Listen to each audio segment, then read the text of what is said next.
set, but it'd be would bitchin'. not match our set. It'd be bitchin'. Should I ask Joel what he did with the 110%. And that's that what one? it's for sale, because if anything, we need it in the studio. Could you restain it? It won't spin because it's not on the... No, it's not on that. That's like a full rig. That was the Roundies.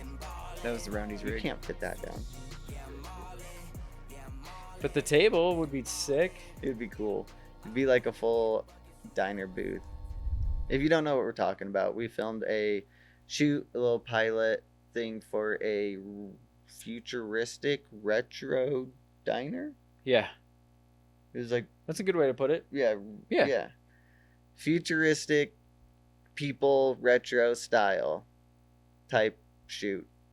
Kind of Cowboy Bebop-ish. Curb diner booth. Yeah. $100. Oh no, we're way cooler than this, but this is cool, but way cooler. You don't have... Let me see. This is the first thing that popped up, but like there's a whole... Yeah, that's pretty cool. We could do that. I don't know if the one that we filmed though like matches the aesthetic though. That's the only thing. I'd be bitching.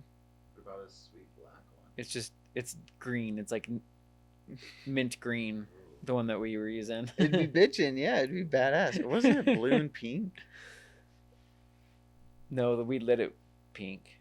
Oh. I like those old ones where it has like it looks like a speedboat.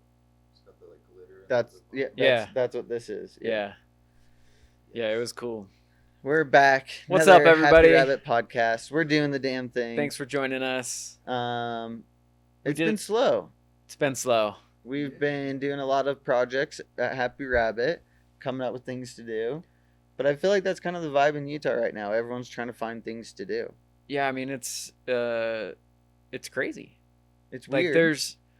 So let's talk about that for a minute, right? Let's talk about why it's been so slow in town, and not just in town, but across probably the entire United States, given a few select cities. Well, I think you have to look at it from an umbrella perspective in years, because it's accumulation of things that added up that put us in the position we're in now, which was starting with COVID. Did not tee us up that well. Everyone thought coming out of COVID there was going to be all this work, which there was a kind of a flood of work, but right after that came all the strikes, and the longest strikes we've had in the film industry ever for the WGA and SAG strike. So yeah, we're coming out of COVID, everyone's starving, everyone wants to work, and then strike, and then another strike. And the thing with these strikes is, you can work, but you can't work on anything union. So essentially you can't have, if the actors are on strike, you can't have actors. So you can do like non-dialogue type pieces, maybe with like athletes for like an athletic commercial type stuff. So there is some fluctuation of things. It's not like you can't pick up a camera and work, but there's not any big productions coming in town hiring out crews type deal. Right. We got lucky here in Utah because we got at the time they were giving out waivers. Mm-hmm. So that way you could, as a production, you could apply for a waiver, and then that waiver would allow SAG actors to work in your movie. Which, if they wouldn't have done that, would have been just so messed up for the people that have already gotten funding, have already done pre-production. You're about to literally film your movie with months of work, and then all of a sudden they go, and you don't have actors. Like, I'm glad they did the waiver thing. And we were lucky enough to work on a few movies trickling out with waivers, but like I could only imagine if we didn't get on those and then going into this, it would have just been just super dry. Yeah, I think I gotta get up on your mic more, homie. Yeah. Mouth open. It's hard. You're I need hard. a better chair. Not anymore. But yeah, and so now we're in a situation where it's now IATSE's turn to strike again. Yeah, right after we just got out of one. Right after we just got out of one. And so now, from my understanding at least, and I honestly don't keep track of it as good as we probably should, because it's our industry, right? Mm-hmm. But now the IATSE is supposed to strike in June. And so all the studios don't want to start work knowing that there's a strike coming, and that if they strike, then they still have to pay all those people like DGA. They get paid salary even like if they're on a show and the show strikes, they still have to pay DGA salary, Mhm. which is good for them, but it sucks for us because we don't get that. Yeah, You know? and it's kind of a thing where it goes on for after one production,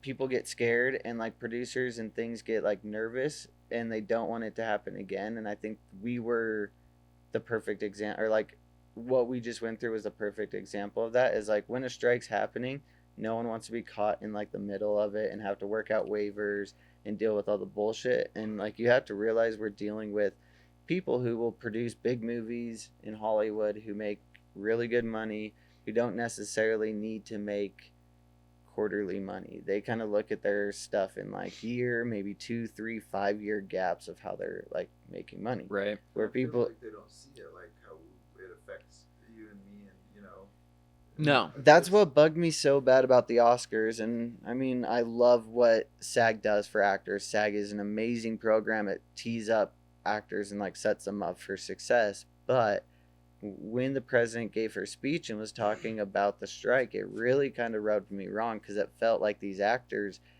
they make really good money on these A-list movies. It's fine for them to take a year, 2 years off and then come back and do another film.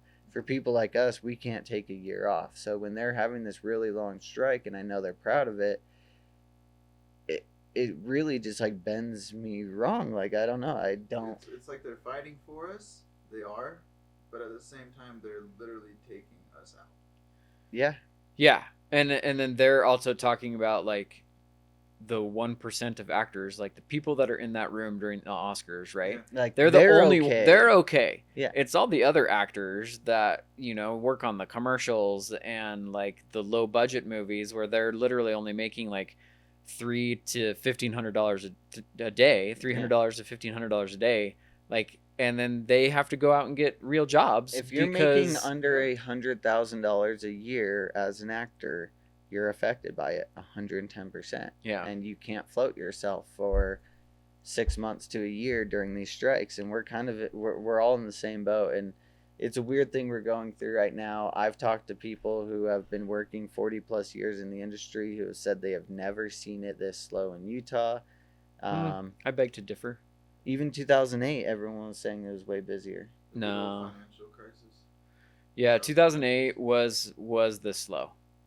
Okay. I will say, I'm just saying, Brent told me, and I'll say, like, Brent said he has never seen it this slow. What were you doing in 08 when this happened? Well, how did you get through 08? Like, was it different in any way, or? No, it really wasn't. It just To be kicked honest with you, everyone's there ass. was just like nothing going on, and to be honest with you, and I don't know what Brent was working on. Maybe he was doing commercials and stuff like that, because those don't ever really go away. But like as far as movies, which is what we all make our money off of, like we don't really do commercials between you and me and you. Yeah. Like, so maybe he was doing that stuff. I don't know. I got lucky during 2008 because I was doing some work for a local church organization, Okay. and that's what kept me afloat, Pulled you through.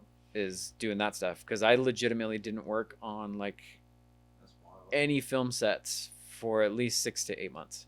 08, man. I think I was playing Guitar Hero. I was like, Media don't answer that, while Alex. my parents were trying to save our house. Alex was in middle school. And so was I, but My parents were fighting to keep our house.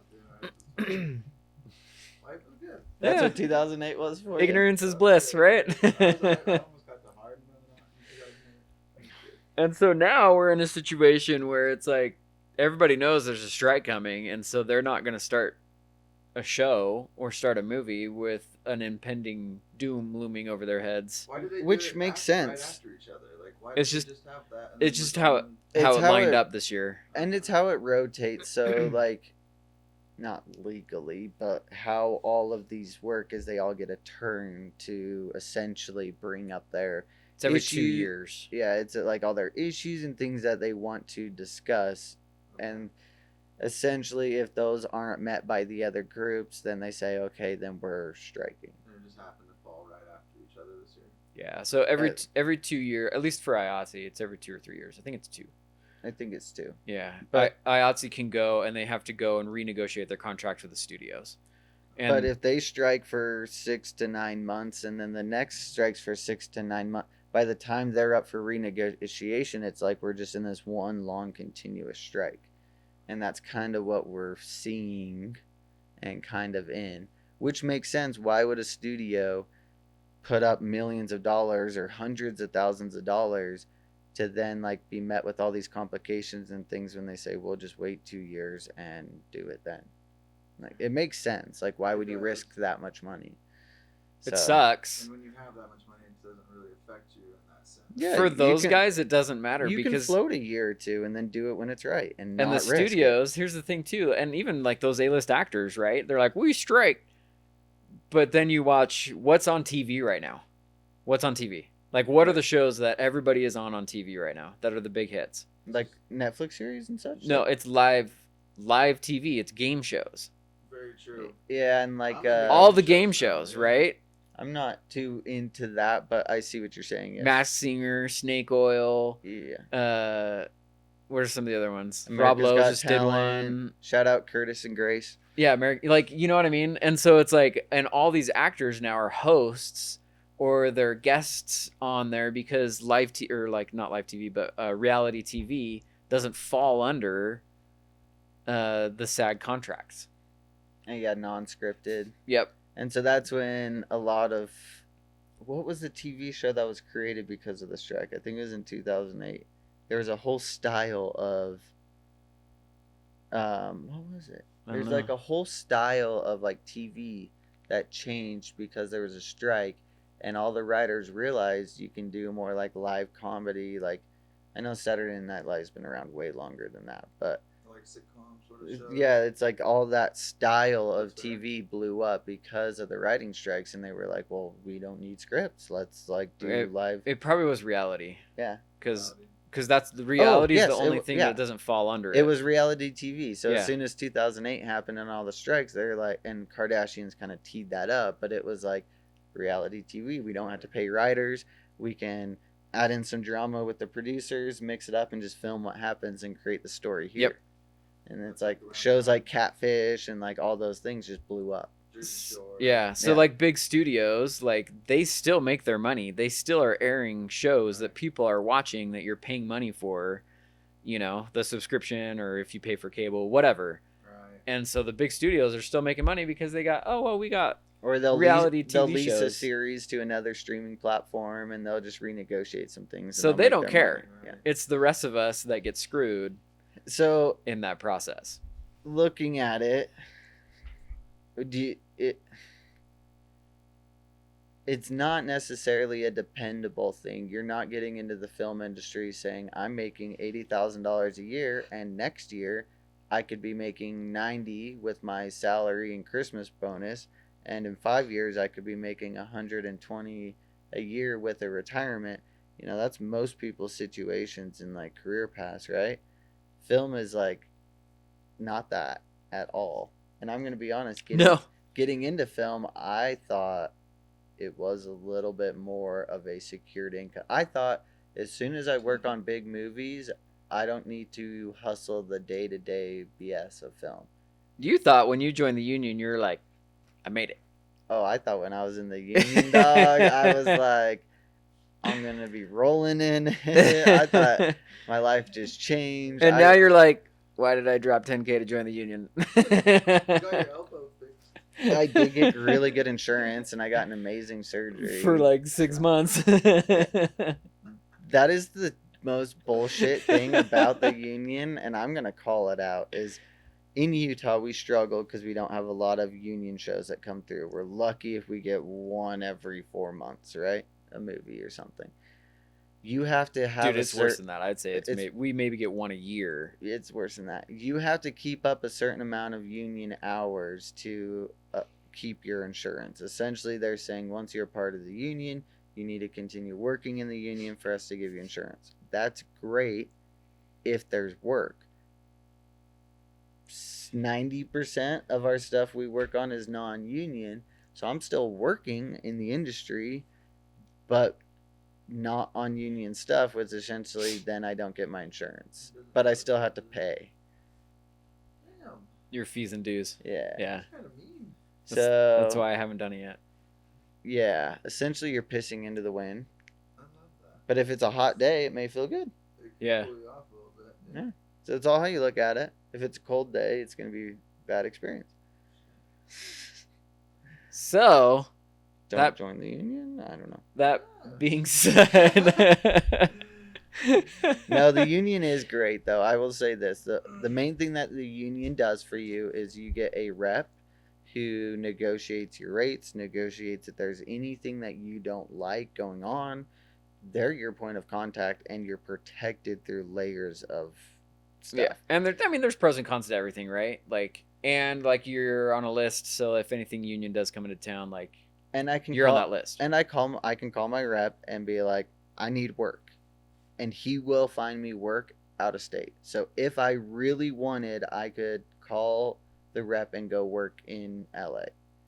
I don't know if you can go that far. You Can can you? work out of state. So if there's nothing happening in your state and you can't make your hours, they will allow you to travel, which is why a lot of the Huh. guys, I'm just gonna say it, pornography is part of the union, and a lot of porn is shot through the union. So what happens, a lot of guys from like Utah, Arizona and things will jump out to LA and shoot pornography on a union set to get their hours. And that's like a Interesting. little thing that most people don't know.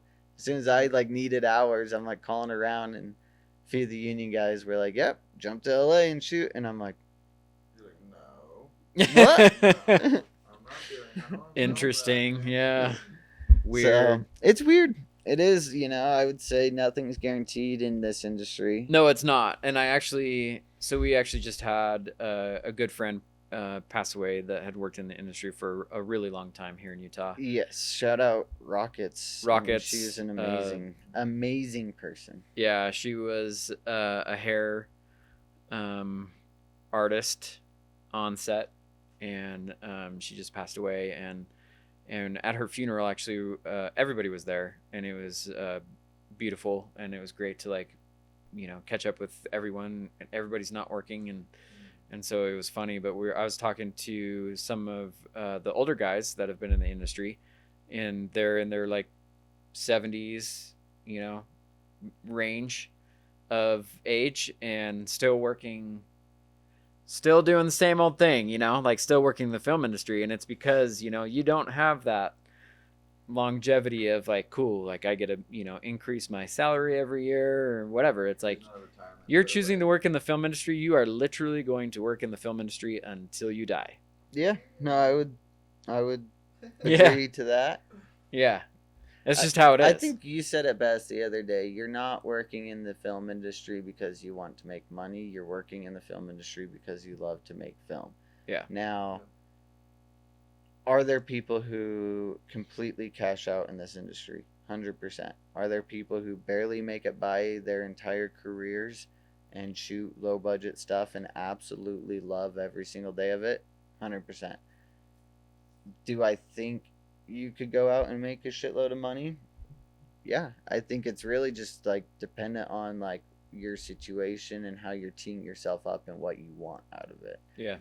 I mean, we know guys who they don't want family life. They don't want any of that. They are totally cool living on set. They would rather live on set essentially, and that's like what makes them genuinely happy. And like, if that's your thing and you want to work 24/7, you could make a shitload of money in this industry.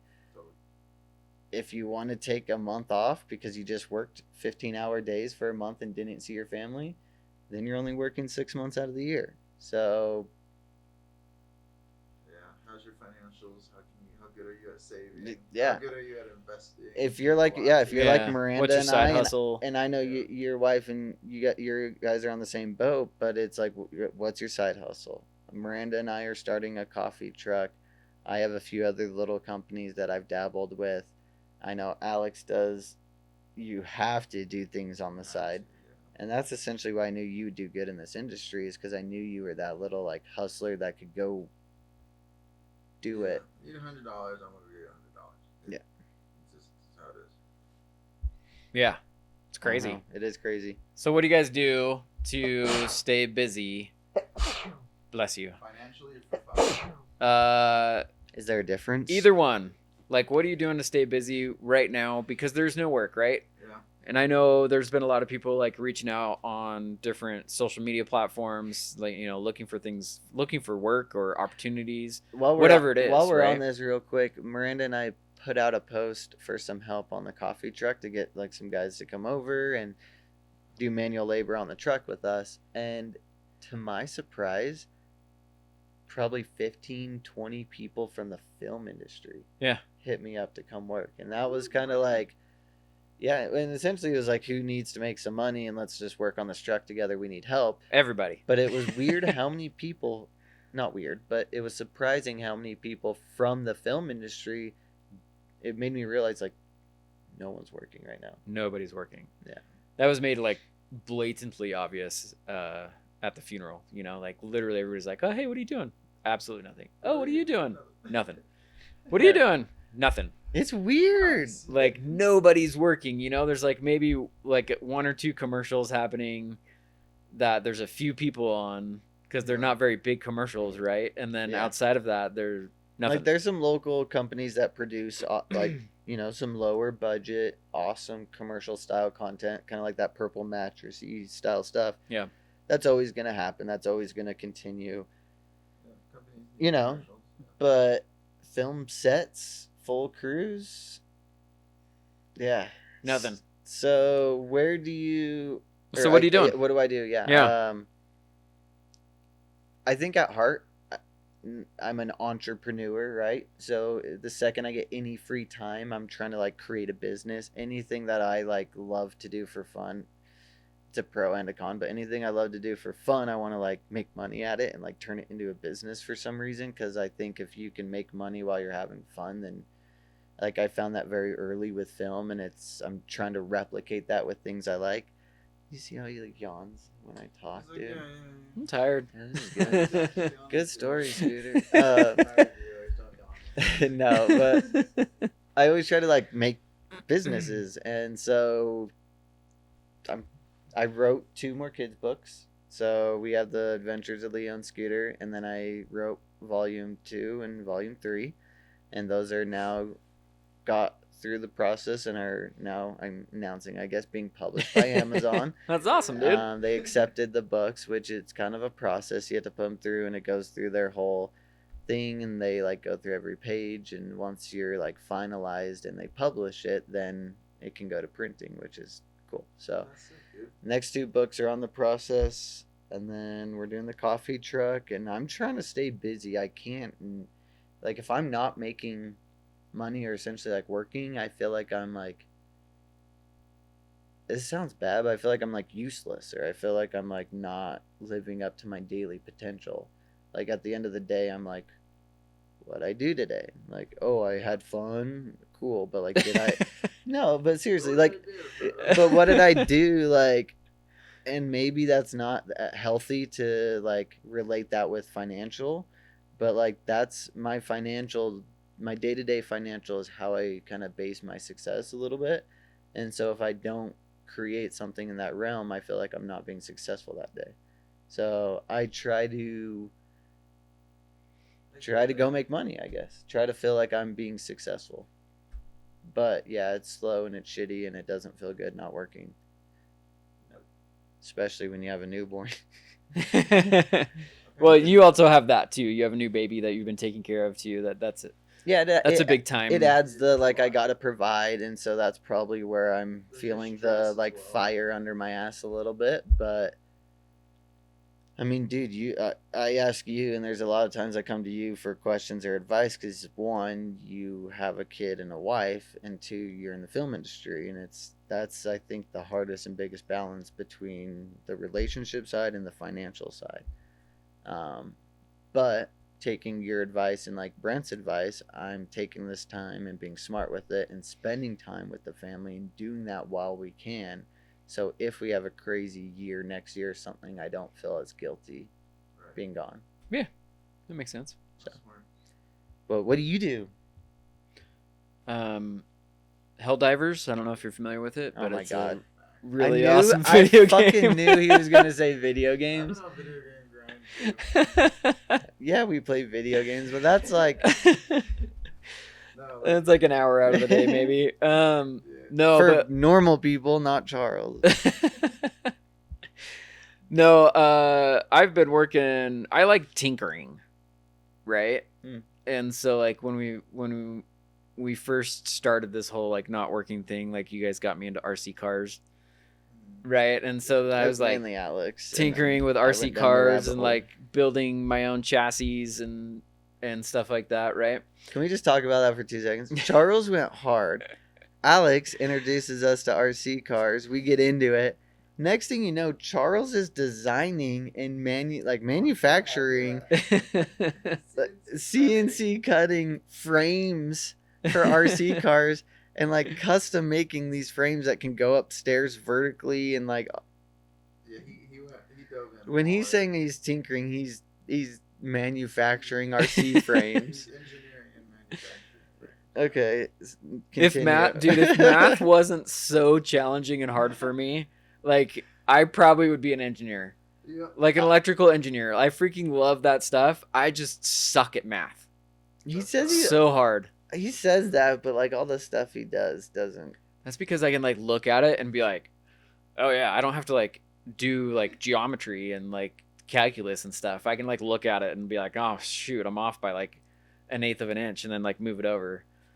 You're like you're like me though. Do it first, measure second. Exactly. I mean, I still measure, but I have to go like, crap. What is that tick on the freaking ruler? Right. Like, 1, 2, like, 3. that's an 1/8, right? Like 1, 2, 3, 4. No, shoot, those are 16ths. No, but I interrupted you. But so RC cars. So I did that for a minute, which is still fun. Like it's starting to warm up, so like we should just go. I'm getting back into RC them. it up like for their a team. minute. I even said that today. I was like, we gotta go drift or something. Yeah. Which that's super fun, like fun hobby. And we get into it. We like custom build them and like modify them and 3D Yeah. print stuff for them, and we get into It's it. a lot of fun. And then I was after that phase kind of ended for a little bit. I mean, like it's still there, right? But I built on my cars. Didn't have any more money to build cars. So then it was like, well, what's next? And I had a project sitting on a shelf for a really long time that I was working on, and it's again another like engineering thing that I was working on, and so that's taken up my time probably for the last like 4 months. Can we talk about it yet, or do we want to do an official release? Not yet. Yeah, we'll do an official release. Okay, so what he's building is it? It's super cool. No, Here's how it it's works. badass. I will say this. Charles completely blew my mind with the build out, the look, the quality. He mentioned a few times that he wants it to feel like you would purchase it from one of the big manufacturers in the camera industry and you wouldn't know the difference. And I would say 10 out of 10, you could buy it from the biggest camera company in the world in the cinema and no one would know the difference. Like, it is dope. Thanks. And I think it's going to open up some opportunities for you. And I think it's going to be a really cool thing to have involved with Happy Rabbit. And if you guys aren't excited yet, get excited because it's pretty freaking cool. And Charles spent years developing and designing it. Only one like it, right? Yeah, it's the only Essentially, thing. yeah. Yeah, and so I mean I don't know. That's pretty Hopefully- cool. In the film industry, it's pretty rare to be. And when Charles was developing and Yeah. doing this, to your point, when he was first doing this, and Charles hates talking about himself, so I'm just talking about it. But even when we were at NAB years ago talking to people, there wasn't anything like this. No. And when Charles was doing this, people were in the industry were like, we want to know how you're doing it because people in the industry are also developing things like this. And like Charles essentially was at the forefront of like knowing what was needed and developing and designing it. And essentially I'd say you put it out before it's out there. Yeah. So it's That's pretty cool. Yeah. kind We'll of see. beat the market with no one backing you. It's not like you have a whole You don't have a team. and millions of Financial- dollars I and know. like all these parts and things to do, and Charles just in his basement just building it out. It's You gotta cool. do anything right the first time. I try. It's hard. And it's a lot of work, you know. And so anyways, that's what has taken up my time, because it still is like a lot of research, because I'm not an electrical engineer, and so there's a lot of stuff that I have to like sit down and do research on, you know, like if I want to protect, you know, a 12-volt source coming in from, or a 48 volt, or, 28 volt source coming in, like from a block battery, right? Like in a camera, you can run 12 volts on a camera with your battery, and then you can also plug 24 volts in if you're on an Alexa or a Sony Venice. Mm-hmm. You could plug 24 volts into the external power cable from a block battery, right? Mm-hmm. So, but how do you protect from that 12 volts coming in to that 28 volts coming in, and not making 30, How do you I don't shut do that math, up? Once it plugs 42 in, how volts does or it- whatever? yeah. How does it, Yeah. right? How do you do that? Inverters. Yeah, there's like Yeah. back voltage circuits and like all sorts of crap, right? This is the shit that Charles comes over and he's like, guys, so if you take this power source and then if we use No. this plug and these energy sliding discs that transfer energy without plugging things in, and then they will read the temperature, and then it'll auto shut this off, and then we're gonna 3D print this housing to hold this. And he's like going through this shit, and I'm like, Oh, dude, I know the phone calls I get. From them, like random 2:30 in the afternoon. So I have a question for you. What's up? Man? like you said that, and I'm just at home. I know my sink is leaking, and I'm trying to figure out how to like put a 2-inch pipe to a 1-inch pipe, and I'm like confused. And then Charles is over here developing like NASA projects, and I'm like, it's cool though. We got it's cool as Yeah. shit. So that's what, you know, all my time. My wife comes down, she's like, "You spend all your time on the computer," and I'm like, "I'm doing research. I'm learning." Like As he's playing Hell Raiders or Helldivers. Helldivers. Jillian plays too. Research Yeah, and she does. development. Well, you know, all of a sudden you'll just get bombed, bro, and you'll see Jillian. Hi guys, and everyone's dead, and Jillian's just running around. Jillian. She's good at video She games. got good quick at that one. Yeah. All right, Alex. What have you been working on? Been doing a little bit of video games. I'm trying to keep my mind just moving. It's weird. Like you guys, when I'm not making money, I get in a funk. Mhm. I've been in a weird funk, and I just don't know. Motivation's been low, so I've been doing some video games 'cause it's easy. It's just at home. I got 2 bikes built, but that's kind of another problem because I put a lot of money into a couple bikes and they're not selling for some reason. And I've never had this problem before, where I can't get a bike sold. But I've never sold bikes at this level, so I'm kind of kicking myself in the butt here. I'm like, this is where I wanted to be with the bikes, and I want to be able to sell 20 grand bikes and things. But no, I didn't really think about people don't have 20 grand to go buy a bike. I can build you a bike for 20 grand, but no one's gonna buy it. Interesting. Because when they go to Harley and they can get a brand new $20,000 bike, but mine are bigger and better motors and paint jobs, but they can go to Harley and they can pay $130 a month. That's what I didn't. Oh, interesting. So I was The like, finance. They can finance and everything through the dealership's a lot very easier. limited time. Do they get like when you buy a car, right? You get warranty and Yeah, you get like everything. oil changes and all that stuff. Is that the same with motorcycles? Yeah. And so I didn't really think about that. So when I was And it's selling- so easy to finance a motorcycle. It's like it's like weird. yeah, how- like here's a bike. Yeah. You walk into Harley and they're like, give us your credit card and your ID and here's a bike. If you have a 400 It's weird. credit score, here's your $30,000 bike. Yeah, so I It's can't weird. compete. And I never had to compete against that. I've been doing like Huh. 5, 6 grand bikes, and that was easy because I could get a 3 grand bike, sell it for 6, and that was good money. But now I'm stuck kind of with these really expensive bikes that I'm selling, and I can't put that back into anything. Yeah. So I'm in a loop with that right now. But I did Interesting. get some bikes built, which were fun. Is there like motorcycle like shows, like car shows? I that was you, just like- about to say it's really the rallies, and you need to get it in front of the people that are willing to spend that amount. Yeah, Like, I need to get the bike to Florida or to California. Oh, That's okay. my goal for the summer is to relist it in Southern California and then Daytona and like Florida, and I think it'll be I was like, you'll sell your bike if you tore it to Four Corners and Sturgis, which are a little closer. Sturgis would be awesome. Like it will sell. Utah's also not a bike market. Yeah. 7 months out of the year is really cold, so Yeah. Well, and no one buys Utah bikes. If you're a bike enthusiast and you know what you're doing, especially if you're spending $20,000 on an old bike that's built, you're not buying a Utah bike or a Utah frame because of our salt and everything here, very true. and the amount of moisture we have. And a lot of people in Utah will side patio or like back patio their bikes. Yeah. Yeah, that's true. So it's a hard thing in Utah for sure. Lesson learned. Will not be building more $20,000 bikes. So it was a good lesson to learn. Just a hard timing. Did you have fun building it though? I did have a lot of fun. That's all that matters. Money's Yeah. It's there. it's you fun know. tokens, right? Yeah, but it's just fun. Back to the fun I wish tokens. the fun tokens paid out a little better. Like a prize or something. But Hey, Can not, we go play skee ball and get not some every fun day at the tokens? arcade you win, dude. I'm just on the ball in the 10 slot right now. Yeah, not every day you win at the arcade. Sometimes you just get the little like Tootsie Rolls in the very bottom, Yeah. little 10 ticket prizes. That's all you get. Just a little bit of a bubble gum today and a little finger puppet. I'm fine, man. Yeah. So I've been doing those.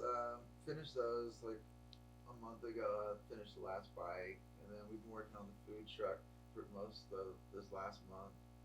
That one's close. I'm really excited to just be done with that. You know. The build out's been stupid. Charles, I call didn't him- say anything. I call him. I'm like, we bought a coffee truck, and he's like, nice. Yeah. He goes, what year? And I'm like, 82. Nice. Yeah.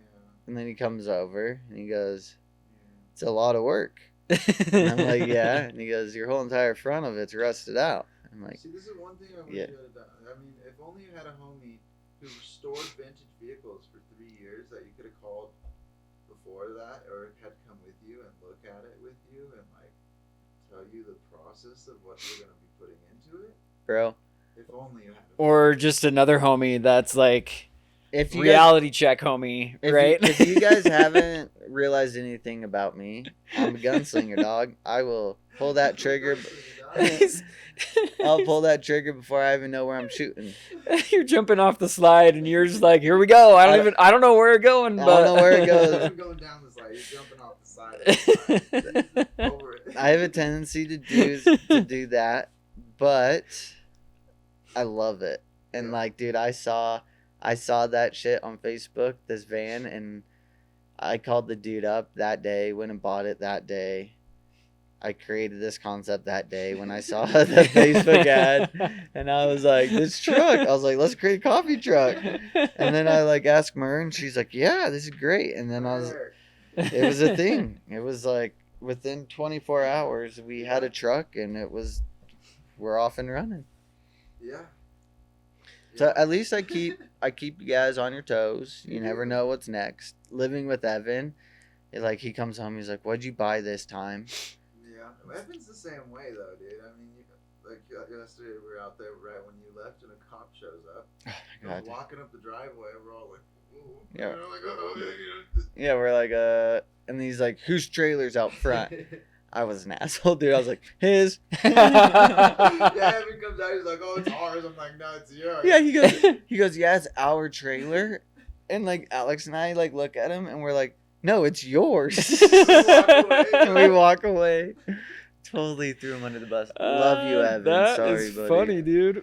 was Why was awesome. the cop? He was like, "This is like Essentially, shit." you can't park for long periods of time on the side of the road, which is Is it not Everywhere. registered? Does he not have a license plate on the trailer? No. no. Oh, But that's why. but like anywhere, like even in Alex's Yeah, I neighborhood, do it in like my neighborhood, you, too. you can't park for 3 or 4 weeks in one spot, and that's been there for like 2 I months. thought if it had a license plate on it and it's registered, you're fine. My neighborhood's 2 weeks. Interesting. Before a cop will come around and tell me I need a. I've had this happen because I leave sometimes I'll have vehicles lining my neighborhood some weeks, and I'm like, I'll go fix these later. And I'll get a cop come around, and he's like, at this point, I'm good friends with them. And he's like, Alex. They know him. I told you, Yeah. They do. They text him, "Hey, bro." Did you move your car this weekend? No. But they're like, I don't care if you roll it forward 3 feet. I don't Oh, care okay. if you roll it backward 3 feet. you need to roll it, and then he'll mark it with his little chalk stick. Oh, Roll interesting. it, and then I'll literally go to the front of the car and I'll push it past his little chalk stick, and I'll leave. I'm like, alright. That's so stupid. But I mean, I get it though. For the neighbors, it's a little bit of a nicer neighborhood. They don't want to be driving through and seeing Evan's rusted out trailer just It looks center like you carry blocked. a bomb on it. Yeah. And it kind of looks ghetto. But here's the thing, it's a freaking trailer. Like, I am more upset about the teenage girl that comes screaming through the corner and hits my wife That happened too in front of our house after a podcast.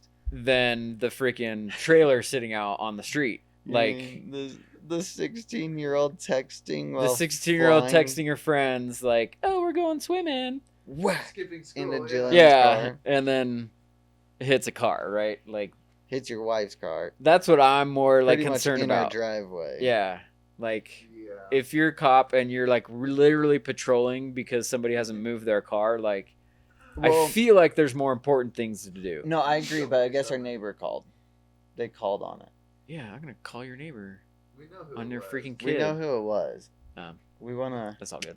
I've been trying to tussle with him for a minute now, but he won't step outside. We've definitely not made the best impact on our neighbors throughout the last year of building things. here. It's bullshit, bro. What happened was we threw some shit away in the garbage can like you do, and then a windstorm happened and it knocked over the garbage can and all the shit went into the field.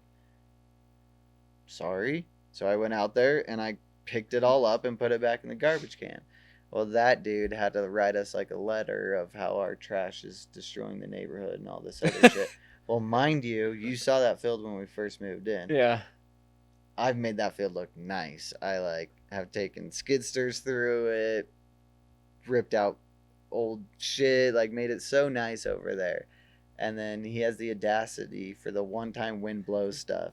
And then our garbage cans, we didn't bring them in. They were on the street. And what did he say? He like we were outside and he starts yelling at Alex like as we're about to film Happy Rabbit stuff. I walked away. And Alex like walked away and he's like, hey, your neighbor's like screaming at me outside. And I'm like, what? And so I like go out there and the dude's just like, move your effing trash cans. It's Thursday. So they've been out there 2 days. And he's like yelling the F-bomb at me just out in the front, out in the street. Because These you. different neighbors. Yeah, we have had the problem. So Do you have? Is there an HOA? no. Yeah. Luckily. Who cares? I know I can have horses in the front yard and whatever, but he's worried about garbage cans. It's just weird, dude. He's peacocks roaming from your other neighbors, and he doesn't care about those. Dude, I saw wild turkeys the other day. yeah. Like right when you turn off of the main street into the neighborhood. So go right out of the driveway and make your first quick left in a road that doesn't. It's not a through road. It's where all the construction's going on right Yeah, there. yeah. Dude, this chick had what are they? Not peacocks. These are peacocks. She actually got peacocks. They'll scream at you. No, they're albino. loud. They're Yeah. white. Huh? Like albino peacocks. They go like with their tail, and they're like. And they Yeah. have this crazy Yeah. cage back there, like this 50-foot by 50-foot enclosed cage that these peacocks live in, dude. That's cool. It's crazy. Paper. We have a weird neighborhood. Yeah. Everyone's probably listening going, where the hell does Scooter live? Yeah. You have a zebra not too far from me too. It passed away. Yeah. We had a zebra. All right, so like real quick, because we're sidetracked. Yeah. What do we do? What do you guys do to stay on your A game as far as film is concerned when we're not working, right? Just practice. No matter what it is, even if we're doing something small. But what are you doing to practice? I would say that's where Happy Rabbit came in. I think that's where you and I, during downtime, were like, hey, we're really bored. Like, let's shoot some stuff. Let's get together and create. And essentially that's where this all developed was during our downtime. Let's get together. Let's talk film. Let's get cameras. Let's create stuff. Let's talk about gear. Let's educate people and like give back a little bit into the film industry, but at the same time stay on top of it to where if we got a call to go to a different state on a movie next week, we were still like kind of in it. I would Essentially. say the free things that you guys have been helping us get onto, like you said, everybody's creating right now. And obviously nobody's being paid for big things, so no one has any money, so everyone's just kind of asking for help. And I think that's been a huge thing to do right now. And normally in the industry, I don't think free work is a lot of things people necessarily want to It's do, passion project obviously. season. But right now, I think everybody's just super willing to just do anything right now, just to create and be able to practice these things. Yeah. No, that's good. Because I do like I subscribe to classes. Like I still take classes and spend Some time doing master that. class Yeah, like stuff. masterclass kind of stuff where I'm learning about lighting and cinematography, so that way I stay like current, you know. Which is a great resource if you Yeah. haven't yet. Like, what's the class you took? I did Ron Howard's master class, which was amazing. Like, Yeah, there's a lot of them. There's a lot of Loved it. different things out there. there's a great photographer one on there too that I trickled into. But who do you do? Coloring, you know, there's Shane? colorists. Yeah, Shane Hurlbut has a website that he does a lot of stuff too. There's a couple colorists that I follow that they do like tutorials and things online as well. So you know, just stay up on all that stuff. To keep learning, right? Because you got to stay relevant. You got to know what's up. Like I don't feel like when there is a difference between the people that really want to succeed in this industry and those that are just in it to make money, kind of a thing, you know. And I feel like the people like us that were like doing this kind of stuff, and like when I go home, I don't like, yeah, I'll go play video games for like an hour, and then it's like then I'm online like doing research. I'm learning about what are the new lights, what are the new, you know, how does like photometrics and, you know, what does the camera do in these different lighting scenarios or whatever it is, right? And I'm doing tests and I'm lighting stuff and like still learning, still practicing, because we can always do better at what we're doing, right? And that's where the difference, I feel like the people that are serious about like their jobs versus those that are just like, yeah, I'm just, you know, Well, I think you do said the clapper. I was like, I think you said it really. Hey, don't hate on second AC. I'm not hating on second ACs, but there's a difference between a second AC that's just like shows I'm up with kidding. their stuff and they're like, scene one, take two. And those that go home and they're like learning and researching and being like, cool, like I'm a second AC right now, but what can I do to be a first AC, you know? Well, Slate at my office this week. and That's I'll just- argue Yeah. like acing is an art in its sense, and you any Joe Blow could step off the street and second AC on any production and get through the day, for sure. But if you're a good second AC, hands down, you're gonna make that production go 10 times smoother and like be an asset to your first, which is gonna be an asset to your operator and like trickle down. But to your point, with downtime and like I kind of lost my train of thought a little bit. I got you. How many times in the last 6 months since we haven't worked have you gone through your AKS or your run bag and reorganized it? You want the honest answer? Yeah. three times. Since last time we do it, I now have a new run bag, a new Pelican. That's my point. Everything is now in different cases, and now, but we also bought a new camera, and so I did like a whole like redo of my kit. Sure, that's one time, but like, you know, Alex just said he's done it 4 times, right? Mm-hmm. Like, and I feel like those of us that take our job seriously and love what we do. That's where I was on. Sorry, interrupting you now. Back, I remember what I was talking See, I about. knew we'd get there. See, Just drill you for a second. You'll get it. but like now I just lost my train of thought again. Charles, Jesus. go again. No, I had it on the tip of my tongue, and then oh man, I'm struggling. Take your job serious. Love what you do. Oh, In your case. okay. Being on set, I feel like there are those 5 people ish who really fucking love film. They are living it, breathing, and eating it. Every new gear that's coming out, every new thing that's happening in the industry, they're talking about it, they know about it, they're texting their friends about it at 2 in the morning. Like, they are in it. Then I think the other 75% of the crew is there obviously because they love film and they love doing what they do, but I think they love the vibe and they bring the vibe. I think you could talk to 75 people on set and ask them about specifics of gear, like the nerdy shit, right? And they wouldn't give 2 shits. Arguably could be said about a makeup person. They could come up to us and talk about makeup and we'd be like, psh. 100%. But to them in film, they're a huge asset and they bring so much, right? what I'm trying to say is like the people who live, breathe, and eat it, I feel like contribute that, and then the other people contribute what we love about that. Like they bring like the camaraderie, the vibe, the what makes a set. And then you have people, I would say like us, who don't necessarily bring the vibe, but we bring like we I nerd still out think on. we bring a vibe. I Look at this don't place. know. Look at this place. This is a vibe. This is a vibe. This bro. is just us right here. I don't know. Maybe I'm rambling. I think you got people that are like. I think it's really hard to say the things you're thinking.